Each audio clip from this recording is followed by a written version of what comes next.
Salut à tous, c'est Guimauze et avant toute chose je voudrais vous souhaiter une bonne année et surtout la santé en espérant que toutes les choses que vous avez envie de réaliser pourront se faire et que vous serez heureux, que vous trouverez le bonheur qui vous convient.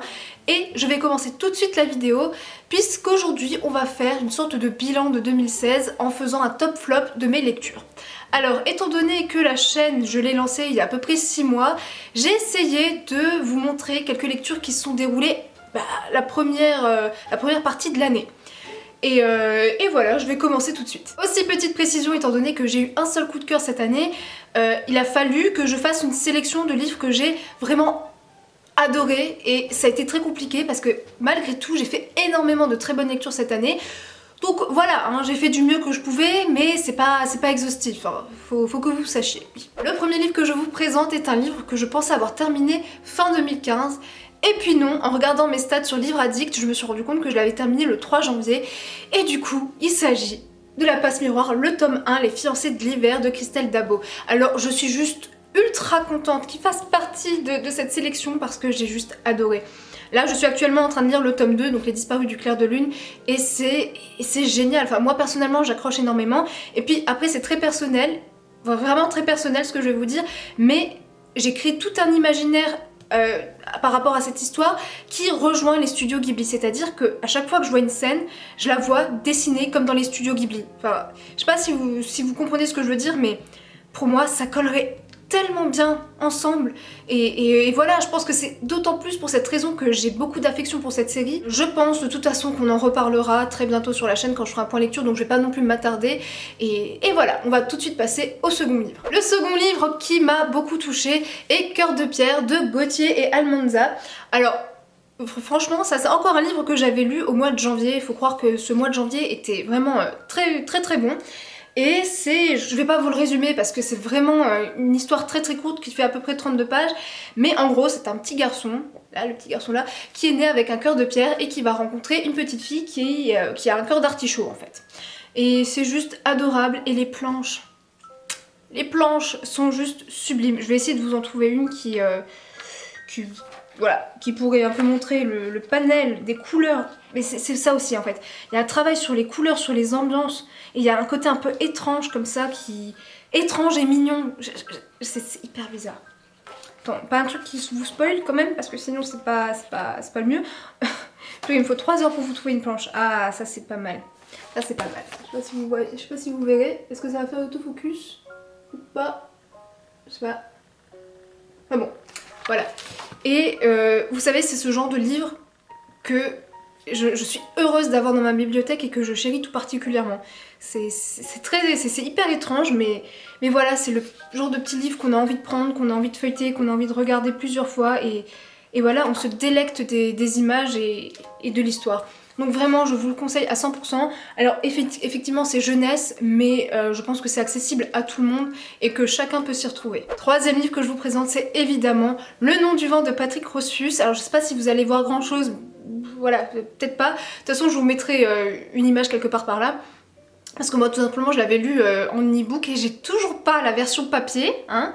Mais un jour, je l'aurai. Un jour je l'aurai, faut y croire très fort, mais en même temps c'est vrai que 25 € c'est un peu cher, mais c'est vraiment un livre qui me tient énormément à cœur, et vous le savez sûrement déjà, si vous êtes là depuis à peu près le début de la chaîne, ça a été mon coup de cœur de l'année 2016. J'ai juste adoré, je vais pas non plus épiloguer, je vous laisserai le lien quelque part par là pour que vous puissiez aller voir, mais honnêtement, je le conseille à tout le monde, aux fans de fantasy, à ceux qui ne sont pas fans de fantasy. Je pense qu'il est accessible à tout le monde, qu'il y a une poésie folle qui s'en dégage et c'est vraiment un magnifique coup de cœur. Et cette année, on va croiser les doigts, mais j'espère lire la suite, ce serait vraiment super. D'ailleurs, il y a Croque les mots qui a lu justement le tome 2 et qui l'a adoré. Je crois qu'elle en a même fait un coup de cœur.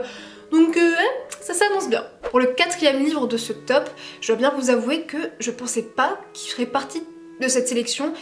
Et pourtant, quand je me suis posée devant ma bibliothèque, que j'ai regardé un peu toutes les lectures que j'avais effectuées en 2016, et ben finalement celui-là il est quand même sorti du lot parce que j'ai passé un tellement bon moment.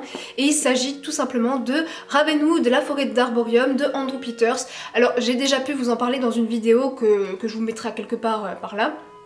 Je sais pas encore, normalement par là. Et voilà, je peux que vous le conseiller. Alors certes, c'est de la jeunesse, mais en même temps il y a tout ce côté fantasy aussi qui est hyper présent, ça se passe dans les arbres, ça a ce côté un peu écolo qui m'a énormément parlé, et il y a de l'action tout le temps. Enfin je le dis, il me semble que je le disais déjà dans la vidéo où j'en parlais dans un point lecture, mais vraiment, si vous avez l'occasion de pouvoir le lire, foncez, à mon avis vous avez passé un très bon moment. Alors malheureusement il me semble toujours qu'il n'est pas disponible à la vente, enfin il n'est plus disponible à la vente, mais il y a toujours moyen de le trouver en e-book, donc voilà, tout n'est pas perdu. Et enfin pour le dernier livre de ce top, je me suis dit qu'il fallait quand même que je vous présente un manga parce que bon, vous l'aurez compris, j'aime les mangas, d'accord? Et c'est vrai que cette année j'ai fait énormément de belles découvertes, mais il fallait que j'en sélectionne qu'un seul. Et bon, je me suis dit, je vais vous présenter encore une fois Minuscule de Takuto Kashiki. Donc j'ai pu vous parler dans une vidéo, je vous mettrai encore une fois la vidéo par là. Et voilà, j'ai passé un très bon moment. Je pense que c'était le timing parfait, c'était au mois d'août il me semble. Et c'était génial, c'est tranche de vie, c'est seinen. Et en même temps on suit des personnages hyper mignons. Tous les dessins débordent de détails et de finesse, c'est juste génial. Et ça se passe encore une fois dans la forêt. Et oui, et oui. Là, si vous n'avez pas compris que j'aime les forêts, c'est que y a un petit souci.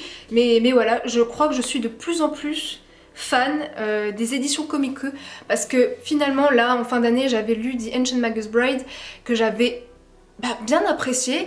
Et évidemment, dans ma PAL, j'ai Somali et l'esprit de la forêt, qui me semble juste génial et que j'ai extrêmement hâte de lire, mais j'attends, hein, je le fais mariner parce que je me dis plus j'attends, plus ce sera bon à déguster. Et voilà, je pense que là, cette année, ça va être... je vais essayer de me pencher un peu plus sur cette maison d'édition parce que je trouve qu'ils proposent des titres très intéressants et très beaux, de qualité, et voilà. En tout cas, si vous voulez plus de détails sur cette histoire, je vous invite chaudement à aller voir la vidéo. Et voilà, on va maintenant passer aux choses sérieuses puisqu'on va parler des flops. Alors sans grande surprise, j'ai déjà pu l'évoquer hein, dans une ou deux vidéos, je sais plus bien. Mais le premier flop de cette année, ça a été The Mortal Instrument, le tome 2, La Cité des Cendres, oui, de Cassandra Clare. Bon, hein, ça a été littéralement le désamour. Alors, le pire dans toute cette histoire, c'est que ce livre, je l'avais commencé pour la toute première session du week-end à 1000, donc de l'année 2016, il me semble que c'était au mois de février en plus. J'avais lu 100 pages, et puis j'accrochais pas. Donc je me suis dit c'est pas grave, c'est pas le bon moment, tu le laisses de côté, et puis tu le reprendras. Puis en fin d'année, fin d'année, non même pas fin d'année, je sais plus exactement quand je l'ai repris. Enfin, je l'ai repris, et non, toujours pas. Toujours pas. Ce qui est assez terrible parce que j'avais beaucoup aimé le premier tome, et là, c'était horrible. Alors, je ne sais pas si c'est parce que effectivement, la communauté des loups-garous était un peu plus mise en avant et que c'est pas forcément ma came. Mais bon, je suis pas convaincue que ce soit ça. Mais à côté de ça, on a eu le droit à un triangle amoureux. Ah, non, faut pas me proposer ça. C'était juste horrible. C'était horrible, c'était indigeste. Les personnages, ils étaient complètement plats. On leur laissait rien faire, on leur laissait prendre aucune décision. Alors certes, ils s'appuyaient sur les adultes, mais c'était d'un ennui mortel quoi, c'était juste horrible. Qu'est-ce que je peux dire d'autre? Ah oui, parlons de personnages. Le méchant de l'histoire, Valentin. Est-ce que je suis la seule à trouver qu'il est pas crédible? Et pas du tout. Enfin, au-delà de la crédibilité, il me fait aucun effet. Je trouve que c'est un mauvais méchant. Enfin, un mauvais méchant. Il me fait rien. Et c'est terrible quand dans un livre, le méchant n'a pas de charisme. Voilà, il a pas de charisme, c'est terrible. En fait, on a l'impression que l'auteur se dit alors voilà, j'ai un panel de méchants, je vais prendre tout ce qui est badass chez chacun et je vais lui foutre. Et on va voir ce que ça va donner. Mais non, ça fonctionne pas. Ça fonctionne pas. Je n'aime pas ce méchant et je trouve que ça gâche tout parce que c'est voilà, on a l'impression que c'est une surenchère d'actions qui sont censées faire avancer l'histoire et puis non, c'est juste toujours plus pour faire plus et ça apporte rien. Enfin, personnellement, je trouve que c'est ça. Et même, voilà, il y a des scènes. je peux même pas vraiment vous les dire, enfin une en particulier parce que ça risquerait de vous spoiler et si effectivement comme moi vous avez beaucoup apprécié le tome 1 et que vous avez envie de vous lancer dans le tome 2, ce serait bête que je vous raconte ça, mais effectivement quand j'avais repris la lecture de ce tome là, il y a une scène qui se passe avec des fées. Donc là je m'étais dit ouais c'est super, on va un peu quitter les loups-garous, ça va être chouette, ça va me parler. Et effectivement c'était hyper bien mis en scène, même les paysages qui étaient décrits me plaisaient bien. Et d'un coup, sorti de nulle part, il y a une scène, tu sais pas. T'as l'impression que c'est une fanfic.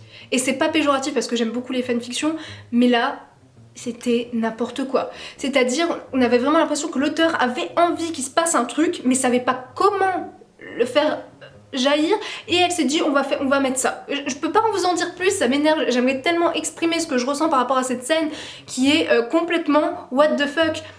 C'est pas possible, mais je pense que si vous avez lu le livre, vous voyez exactement de quoi je parle. On est d'accord, non, faut pas faire ça. Ça a pas de sens, ça ni queue ni tête. Non, enfin bon, bref, dites-moi si vous aussi vous avez pas aimé le tome 2 et que vous avez eu le courage de continuer parce que là moi non, ça va pas. Et le pire, c'est j'ai tellement pas aimé que j'étais prête à revendre mes 2 premiers tomes. Ce qui m'arrive quasiment jamais. Donc vraiment, là c'est le désamour total. Donc rassurez-moi, dites-moi que peut-être la suite est bien. Parce que je l'ai quand même sur ma liseuse, donc peut-être que je pourrais tenter l'expérience. Peut-être que c'est mieux par la suite, mais... Dites-moi que je suis pas seule à avoir détesté ce tome. S'il vous plaît. Et enfin, dernier livre de ce flop, même si vous verrez, il y a un 3e livre que je vais vous présenter, mais qui est pas totalement un flop. Il s'agit des Voix du Bonheur sont imprévisibles de Alexander McCall Smith, que j'ai lu en lecture commune avec Margot de la chaîne Margot Liseuse, et dont je vous ai parlé dans mon précédent point lecture, qui a été un florilège d'ennui. Hein, d'ennui et encore une fois, de scènes complètement what the fuck. Ça sert à rien que je vous en parle, vous voyez, il est tout court, de toute façon il n'y a rien à dire. Je me suis déjà assez défoulée dans la vidéo, la précédente vidéo, donc allez voir, comme ça vous aurez vraiment mon avis, mais voilà. 0, je vous le conseille pas, désolée. Et enfin on passe, on va dire, au flop bonus, c'est génial. Et il s'agit en fait de Golem de Lorenzo Cocchetti, donc je vous mettrai la photo par là parce qu'en fait c'est une BD que je n'ai pas en ma possession, donc bon bah je peux pas vous la présenter. Et je vais en fait vous lire le résumé tout de suite, comme ça vous allez un peu voir de quoi je parle. Donc Steno ne peut pas s'arrêter de rêver. Pour une raison quelconque, dans un monde où le moindre besoin est déjà satisfait par le système, Steno sent qu'il devra tôt ou tard réaliser son rêve par lui-même. Il n'imagine alors pas que le monde entier a besoin de lui, de cette capacité à rêver. Voilà. Donc, pourquoi je vous le présente? Ce livre, enfin ce comics, avait tout pour me plaire. L'univers graphique était vraiment très beau. Il y avait quelque chose qui se dégageait, qui me faisait penser énormément au studio Ghibli. Quelque chose, même limite de poétique. Et c'est vrai que la thématique abordée était quand même hyper intéressante, c'est-à-dire forcément une sorte de dystopie futuriste où effectivement tout le monde est satisfait presque instantanément quand il a un besoin et qui est aussi contrôlé en permanence parce qu'ils sont toujours connectés, connectés. Et c'est vrai que ça a été la grosse déception de me rendre compte que j'adhérais pas du tout, j'étais pas émue, j'étais pas touchée par rien à aucun moment.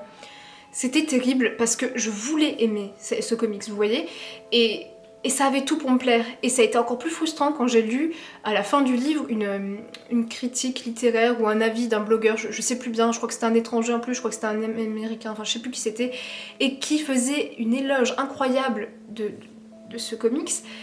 Parce qu'effectivement l'auteur a mis 20 ans à écrire et à illustrer du coup ce livre, mais pour moi c'était pas abouti. Enfin tout le monde dit que c'est hyper abouti, mais pour moi en 20 ans quand même, je sais pas s'il a continué à s'informer, mais il aurait peut-être eu besoin de le faire parce que pour moi c'est pas aller au bout des choses. Ou je sais pas, c'est peut-être aussi un problème de narration, c'est vrai que parfois c'était un peu confus, même dans les dessins, dans la narration. Alors est-ce que ça vient de là que ça m'a pas fait accrocher? Mais pour moi c'était pas exceptionnel, ça révolutionnait pas le genre, c'était pas... on n'apprenait pas des choses... Je sais pas comment vous dire. Alors peut-être que je suis passée à côté, et c'est pour ça que j'attends vos retours pour savoir si vous avez déjà eu l'occasion de lire Golem, et me dire ce que vous en avez pensé, parce que de toute façon il me semble que c'est sorti cette année, je crois que c'était l'année dernière, du coup en 2016, c'est sorti le... Ah oui voilà, le 13 janvier 2016, donc voilà aux éditions Glénat, mais voilà, grosse déception parce que ça aurait dû me plaire, vous voyez? Je sais pas si vous avez déjà eu cette sensation où vous partez en vous disant que vous allez forcément aimer parce que c'est un cocktail de tout ce que vous appréciez dans un récit et finalement rien se passe, il n'y a rien qui se passe. Donc voilà, alors peut-être que c'est moi qui suis trop dure ou qui suis trop difficile par rapport à ce genre de sujet, mais ça aurait pu partir beaucoup plus loin, être beaucoup plus approfondi à mon sens, hein. Donc voilà, je vous attends en commentaire pour avoir vos avis. Voilà, cette vidéo est déjà terminée et c'est maintenant à votre tour de venir en commentaire me dire quels sont vos tops et vos flops de l'année 2016. Comme ça peut-être que moi ça me donnera des idées pour mes lectures de 2017. Et normalement on se retrouve très vite dans une prochaine vidéo qui sera normalement mes résolutions entre guillemets livresques pour la nouvelle année. Et voilà, comme d'habitude, si vous voulez, n'hésitez pas à me suivre sur les réseaux sociaux parce que c'est cool. Comme ça on peut continuer un petit peu à discuter, que ce soit sur Twitter, Facebook, Snapchat, hein. Je répète, je suis toujours là-bas. Et voilà, sur ce je vous souhaite de faire de très belles lectures et à plus. Ciao.